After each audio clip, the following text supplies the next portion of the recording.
Peter James has certainly outdone himself this week with the book I read. It has to be the best Roy Grace book I've read to date. Brilliant stuff.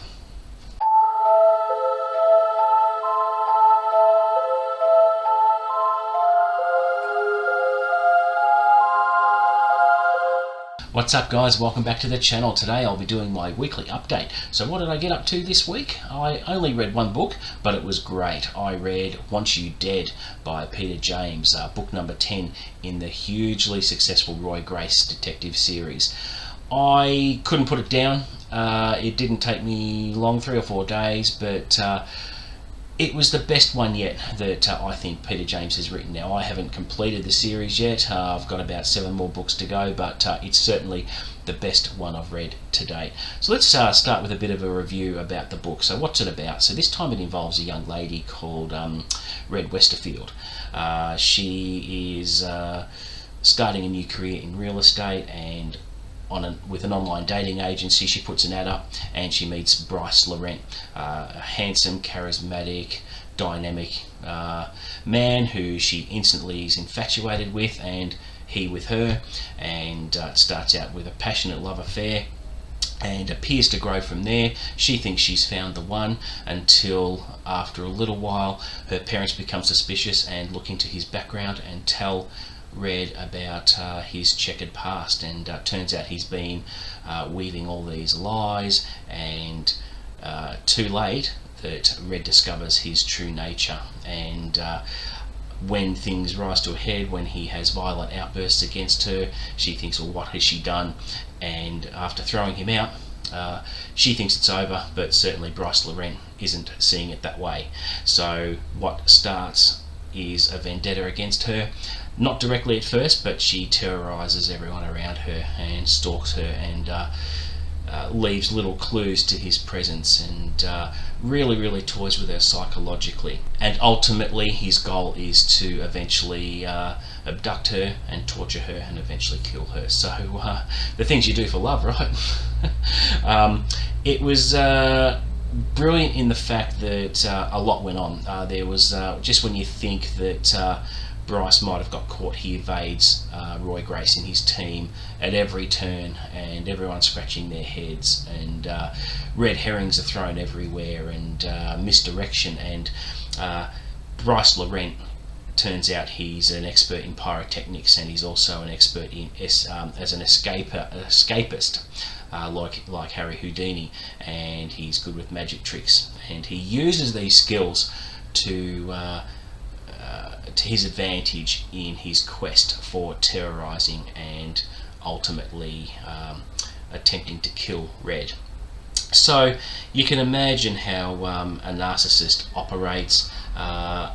He's very clever. He's a sociopath, and you wonder how he gets away with what he does. It was just brilliantly written. It kept you guessing all the way through. Just when you think it was all over, guess again. So eventually Roy Grace and his team outsmart Laurent and catch him, and justice is done. The best thing I like about this book is Peter James has really fleshed out and developed his characters really well.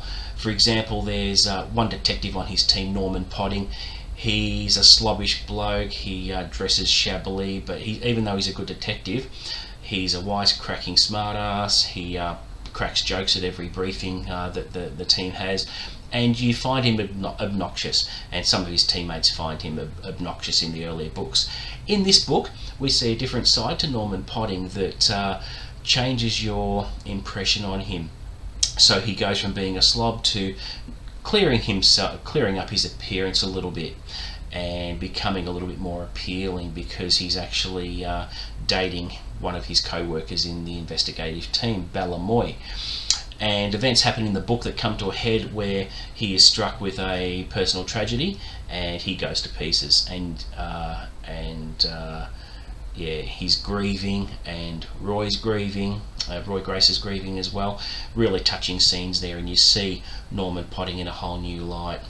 Roy Grace's partner and newly promoted detective, Glenn Branson, is his trajectory as a character throughout the books has been really good. He's gone from rock bottom and he's slowly working his life out again. His wife left him, they have 2 kids, and he was trying to pick up the pieces of that and coping with his wife meeting someone else, and eventually his wife passing away suddenly, and he has custody of his kids back, and he's, with his new promotion at work that Grace gave him, he's getting his life back on track. So Peter James's characters aren't cardboard, they're always evolving and growing over the books.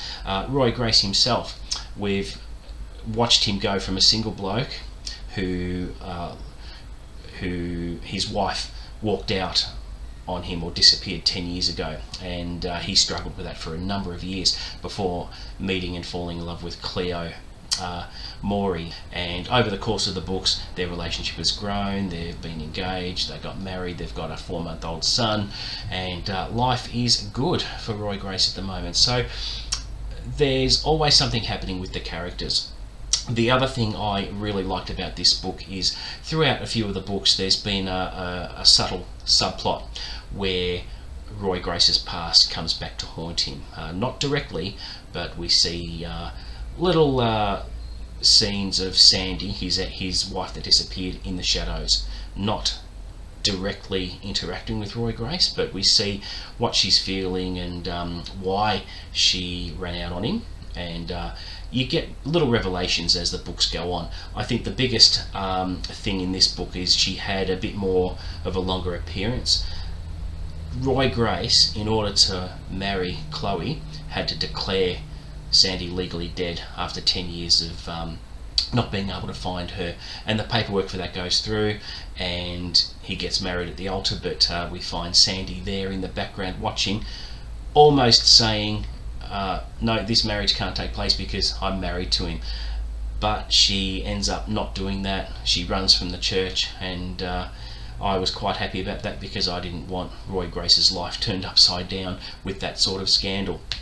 So you can see what Peter James is doing with the characters here, and I enjoyed this one so much that I want to read the next one, which is called You Are Dead, in the series, because I'm enjoying it a lot, so it just makes me want to read more of it. So that is it for the review in a nutshell. If you haven't started the Peter James series, I highly recommend you do.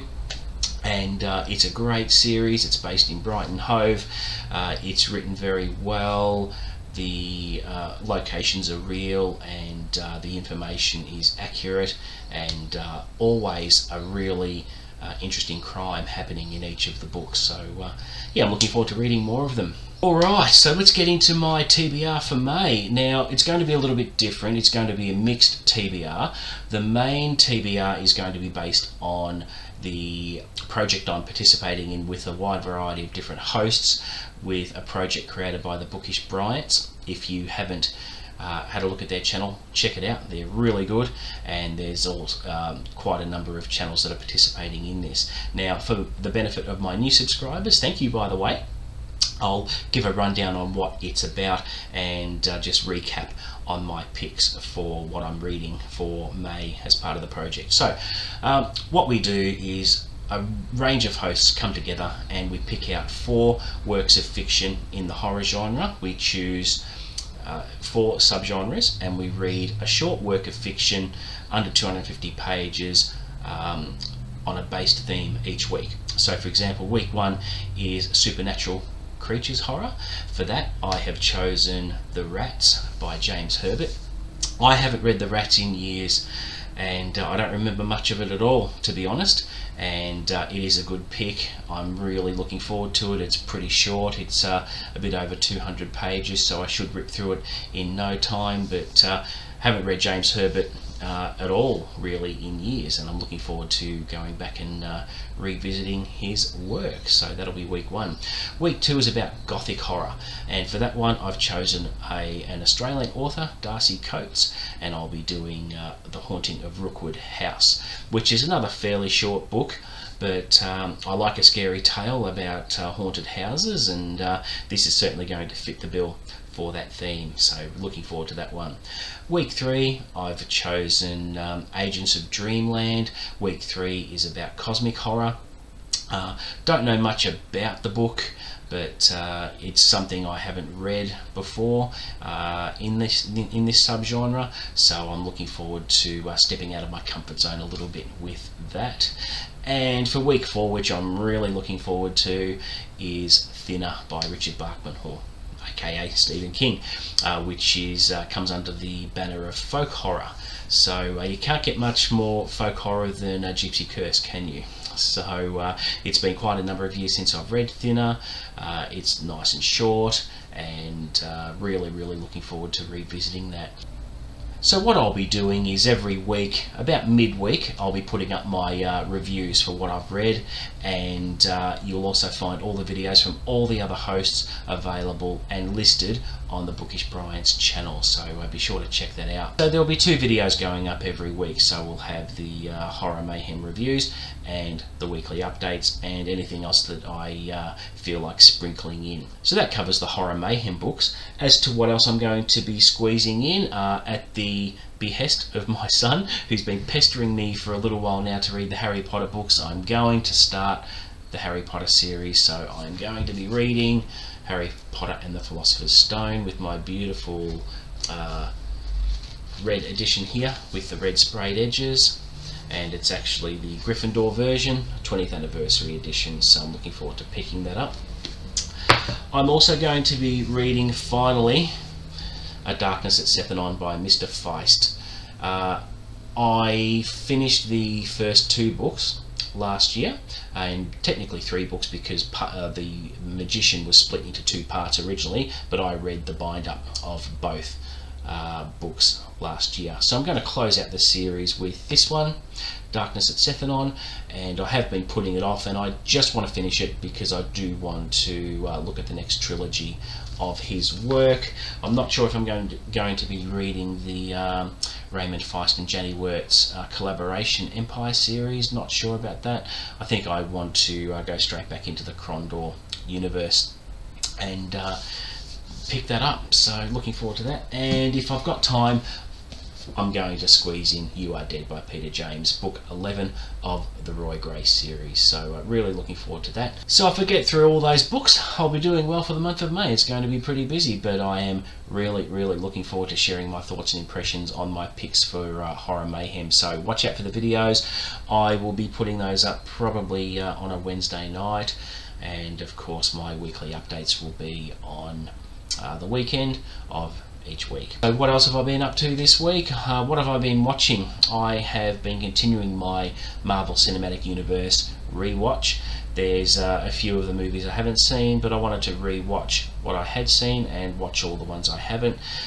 Currently I'm in the middle of phase 2, so I've watched Iron Man 3, I've watched Thor the Dark World and Captain America Winter Soldier.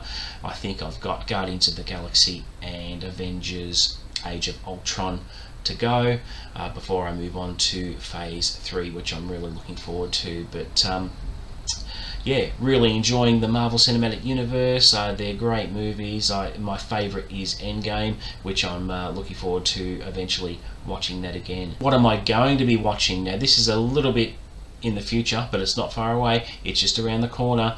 I've been waiting an agonising 2 years for Top Gun Maverick to come out, and it's coming out May 26 here in Australia. I will be going to watch it the first day it comes out. I've been hanging out for this movie. I've watched the trailer probably 20 times. I'm a major Top Gun fanboy, and from what I've seen of the trailer, it is going to be nothing short of incredible. So much so that when I do watch it, and I know I'm going to love it, I'll do a special show on it for the channel and review it spoiler free and rave about it, because all indicators are pointing to a phenomenal movie, and a lot of people I speak to agree that they've been looking forward to it for quite some time. So there you go. So that wraps up my week. What's happening on the channel this weekend? I'll be doing my April wrap up and talk about what went on for the whole month. I'll be looking at my book of the month, of course, so don't miss that.